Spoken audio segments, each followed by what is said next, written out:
Si esteu interessats en cases de fusta, segurament haureu sentit a parlar dels panells de contralaminat, altrament coneguts com a CLT.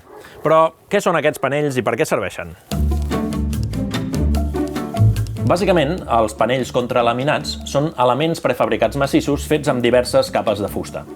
Això, que sembla tan bàsic, és força nou al mercat i està entrant amb molta força perquè té molts avantatges. El CLT es fa ajuntant un nombre imparell de taulers de fusta, encolats entre si amb adhesius ecològics. Aquest, per exemple, és un pentacapa perquè té 5 capes. Veieu? 1, 2, 3, 4, 5.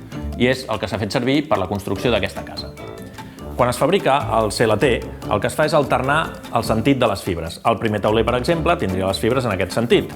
El segon les posaríem en aquest sentit, el tercer una altra vegada en aquest sentit i així successivament.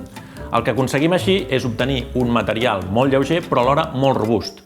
Per això el CLT es fa servir en estructures pesades, com cobertes, forjats o murs de càrrega. Quan el fem servir en habitatges ens ofereix una solució molt hermètica i a més ens permet deixar-lo vist com a acabat final o revestir-lo amb altres elements. Un altre avantatge del CLT és que és un material transpirable però dur i que no es deforma ni es dilata fàcilment. S'adapta a qualsevol disseny i permet treballar l'estructura a fàbrica fins l'últim detall.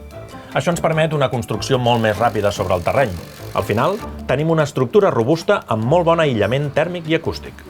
Ara ja sabeu alguna cosa més sobre aquest famós CLT, o panell contralaminat, un sistema constructiu en fusta que es pot fer servir sol o en combinació amb altres.